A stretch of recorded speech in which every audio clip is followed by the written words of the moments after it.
If this is a hoax, it means that some of the 17 people who've seen things have been playing an elaborate and twisted joke on the others. If it isn't a hoax, it means that either those 17 people have all been having hallucinations, including the police, or this is the best documented ghost story of all time. What happened next would unravel the lives of an ordinary family and spark one of the most chilling and heavily documented hauntings in modern history. Welcome back to TTHL.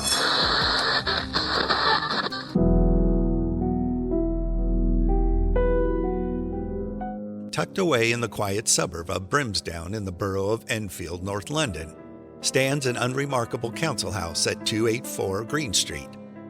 Inside on the evening of August 30th, 1977, was Peggy Hodgson, a 43-year-old mother of four, winding down after a long day. She gently tucked in 11-year-old Janet and 13-year-old Margaret for the night. But just as she turned to leave, the silence was broken. A sudden scraping noise cut through the air. Before her eyes, the heavy chest of drawers began to move, slowly, deliberately, across the floor. Startled, she pushed it back to the wall, but then it moved again, this time with more force. She reached out to drag it back once more, but couldn't. Mum came in because she could hear us shouting and screaming, and we said that the chest of drawers was moving towards the bedroom door. So she said, "Oh, don't be silly," but she see it move for herself. And then at one point she couldn't push it back, and then she got quite upset. Peggy then grabbed her coat and fled next door, banging on the door of her neighbor, Vic Nottingham. She begged him to come take a look. Vic followed her inside, skeptical at first, until he stepped into the house. A loud thud echoed from the wall behind him. Another came from the opposite side. We couldn't make out what it was. I heard the knocking as I walked in the front door, but I went all over the house, checked it, checked the walls, checked everything. Just couldn't make out what it was. So in the end I thought to myself, well, there's only one thing. I'll call the police. And then, without warning, a Lego block, small, weightless, shot across the room and slammed into the wall with startling force. As I walked into the room, the Lego began to fly. But where it was coming from, I don't know. One piece hit me on the arm, and... Did it hurt? Oh, it brought a lump up. It caught me on the elbow, and it brought a lump up. And as I one say, tiny little piece? One tiny little piece of Lego. Now, it's not much bigger than a 3/4 inch. But it caught me on the elbow. And as I say, it brought a lump up. That was enough. The police were called. Not long after, two uniformed officers arrived to investigate, among them a police constable, Carolyn Heaps. At first, she saw nothing unusual until a wooden chair sitting quietly in the living room suddenly slid across the floor. No one had touched it. It came off the floor, or nearly a ½ inch, I should say, and I saw it slide off to the right, about 3.5 to 4 feet before it came to rest. I checked to see whether or not it could possibly have slid along the floor. I placed a marble on the floor to see whether or not the marble would go in the same direction as the chair did, and it didn't roll at all. I checked for wires under the cushion of the chair, and I could find no explanation at all. Police Constable Heaps would later sign a sworn statement confirming what she saw with her own eyes.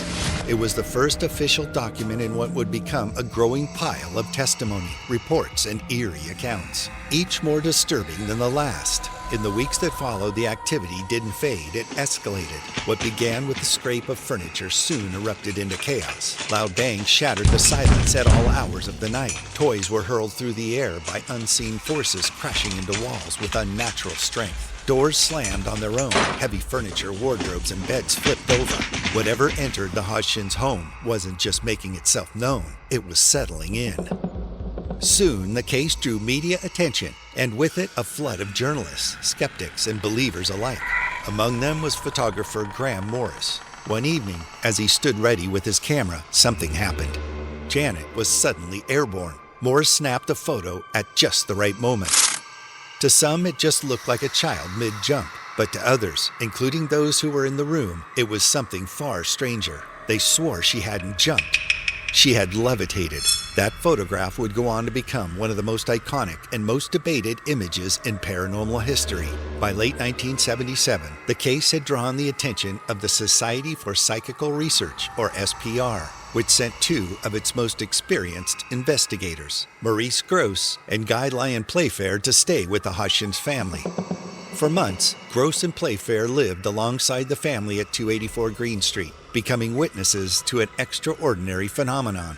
Together, they documented over 2,000 incidents, each more baffling than the last. As the weeks turned into months, the haunting took on an even more unsettling dimension. Janet began to change. Her bright, youthful voice was sometimes replaced by something darker, deep, gravelly, and unmistakably not her own. You'll hear the whistling first of all, and then the barking. And here is this.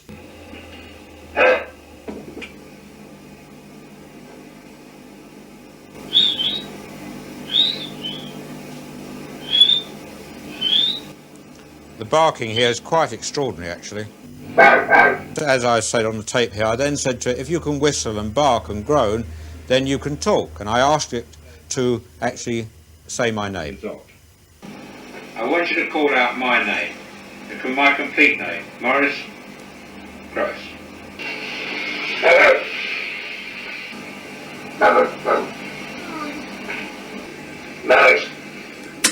Now that was the first time we heard the voice, and since then we've been hearing it again and again, and it's been getting louder and louder. When did the voices start? December the 12th. December the 12th? Yeah. And that night I went to bed. Can't remember exactly what happened.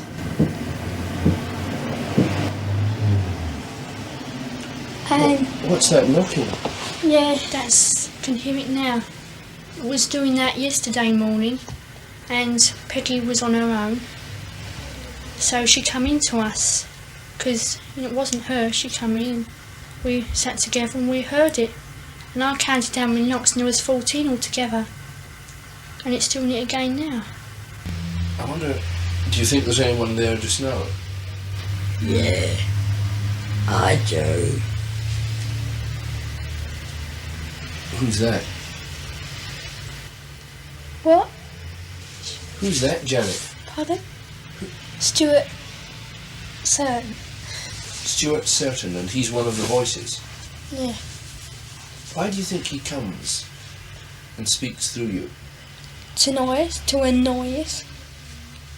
How many voices are there? Dirty Dick, Andrew Garner, and Stuart Certain. Dirty Dick, Andrew Gardner, and Stuart Certain. Is anybody there? No. Who's there? Dr. Who. I was going to ask the same question as I asked earlier. How many voices are there? 600. 600 the voices. I know the joke. How many really are there, Margaret? I think so far we've had 10 Three. sensible voices. But the rest of the names are absolute rubbish. In these moments, she claimed to be Bill Wilkins, who was the name of a former resident of the house, a man who had died years before from a brain hemorrhage while sitting in the very chair that still sat in the corner of the Hodgson's downstairs living room. Details that seemed impossible to know, yet were later confirmed by members of Bill's family. Investigators wasted no time capturing the phenomenon on tape. 2 years before I went blind. Then I had an hemorrhage and I fell asleep and I died in a chair in the corner downstairs. Speech therapists were brought in to analyze the recordings. They concluded that the voice was produced using false vocal cords, a complex technique almost impossible for a child to perform without causing serious vocal strain or damage. But Janet showed none of the expected signs. Her voice remained steady, strong, and eerily unnatural. We have had tests on them to see whether they can ventriloquize. They can't. To keep up this particular type of voice for any length of time without damage to the vocal cords is absolutely impossible. I mean, there must be some hoarseness attached to it. But don't forget, these children don't do this for a couple of minutes or so. They do it for lengths of periods up to 3 hours, and without any hoarseness or sore throats whatsoever. Well, Well, Pat's Guy, Pat's, you've got something to say to them. Yeah. I'd like to know how you make this noise without bashing Janet's vocal cords to pieces. If I do it for half a minute, I get a sore throat. Even when investigators tried a simple test, filling her mouth with water to block normal speech, the voice continued, clear and unmistakable. However, Gross and Playfair were relentless in their pursuit of the truth. Day after day, they meticulously documented every eerie occurrence. Audio recordings, photographs, detailed journals filled with observations. Despite this attention to detail, their tape decks would inexplicably jam in the middle of recordings. Cameras would fail to capture images or develop only blank, fogged frames. Even batteries drained in an instant despite being fresh. The Society for Psychical Research quietly noted these anomalies, suspecting something more than mere coincidence. But not everyone was convinced. Among the skeptics was Anita Gregory, a psychologist, parapsychologist, and fellow member of the Society for Psychical Research. After a brief visit to the Hodgson's home, Gregory voiced serious doubts. She claimed the case had been overrated, pointing to the moments of suspicious behavior from the girls. In her view, some of the phenomena may have been staged, perhaps to satisfy the press's hunger for a sensational headline. Though she compiled a critical report outlining her concerns, the Society for Psychical Research never published it. In addition, Joe Nickel, a prominent skeptic, investigator of the paranormal, and senior research fellow for the Committee of Skeptical Inquiry, examined the case with a critical eye. He concluded that much of the activity could be explained as hoaxes, pranks pulled by excited children, or overactive imaginations. Yet, even he admitted that not every event could be so easily dismissed. To test one of the strangest claims, Maurice Gross made a bold offer: £1,000 to any child who could replicate Janet's deep, gravelly voice using ventriloquism. Despite numerous attempts, no one succeeded. By mid-1978, the toll on Janet and the entire Hodgson family became impossible to ignore. Concerned for her well-being, Janet was admitted briefly to the Maudsley Hospital, a psychiatric facility in London. For the first time in months, the household fell silent. The relentless disturbances stopped, but the calm was short-lived. Within just 30 minutes of Janet's return home, the activity began again, this time louder and more intense than ever. By August 1979, famed paranormal investigators Ed and Lorraine Warren arrived at the scene. They claimed to witness startling levitations, objects moving through the air, and even wallpaper tearing itself from the walls. By late 1979, the haunting had all but come to an end. The relentless disturbances that once shook the very foundations of 284 Green Street had faded into silence. More than 30 independent witnesses, among them police officers, neighbors, journalists, and even psychologists, came forward to testify about what they saw inside 284 Green Street. These weren't ghost hunters or thrill seekers. They were ordinary people, many of them skeptics, who walked into that house and left forever changed. There were many witnesses to the case besides the family, because this is another question I'm often asked. There were outside witnesses in the street who were not involved in the case at all. There was the policeman who came, the two policemen who came and saw something happen, and saw a chair slide across the floor. There was a fire brigade, there was a priest, there was the family down the road, the Birkins, the uncle and the aunt and their children, the Nottinghams, the next door neighbours, a neighbour down the road who started complaining that things were happening in her house, the next door neighbours who complained. In fact, I could go on literally forever, the number of people who were involved as either direct witnesses or indirect witnesses. Because one doesn't always have to see everything direct. One sometimes picks up the whole feeling by going into the house, and we had visitors galore, God, you can imagine. And people pick up the feeling of what's going on. That's another thing people don't understand about poltergeist cases. It's not just what's happening physically, it's what's happening psychologically as well. It's very important to the case. As for the Hodgson's family, their terrifying experience inside 284 Green Street has become a cornerstone of paranormal history, inspiring countless books, documentaries, films, and television shows over the decades, including the 2016 box office success, The Conjuring 2. Janet, now a mother herself, returned to the Enfield house along with her sister Margaret while consulting on the film. She spoke with haunting sincerity about their childhood nightmare, stating that she felt used by an unseen force no one could explain, and that she wanted people to know it truly did happen. What do you say to people who say to you, with you children playing around, what do you say about that? I say that's a matter of opinion. If you haven't experienced it, you're going to say that. But it did really happen.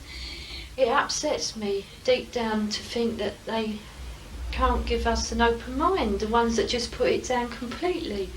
But all I can say to them is I wish they can experience the same thing as what we went through. They certainly wouldn't say it was false or fake or it was child playing or anything of that kind. Row, row, row, the pub jet is down the street.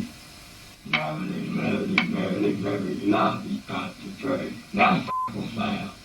And we found that on analysis, the voice was not made by the larynx, the voice box, but by the false vocal fold, which is above the larynx.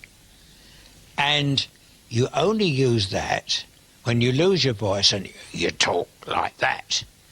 Well, if you talk like that for more than a couple of minutes, you start getting a sore throat. Talk like that for 5 minutes or so and you're going to start doing damage to your throat. And yet this voice used to speak up to 3 hours at a time. Not continuously, of course, but up to 3 hours at a time without the girl showing any distress at all. I'm invisible. I'm invisible. You're invisible? Why are you invisible? Because I'm a G-H-O-S-T.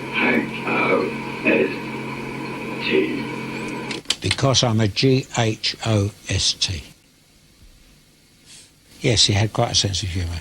He also used to swear a lot as well. With over 2,000 documented incidents logged by researchers, the Enfield Poltergeist remains the most extensively recorded poltergeist investigation in British history. And even decades later, it still stands as one of the most chilling and contested hauntings the world has ever known. That's all for now. Thank you for joining us, and as always, we'll be here at the crossroads of shadow and light, searching for our next terrifying tale or haunted location. If you enjoyed the video, please don't forget to like and subscribe so you don't miss out on any of our future content. And let us know in the comments your thoughts about the Enfield Poltergeist. Until next time, thank you for watching.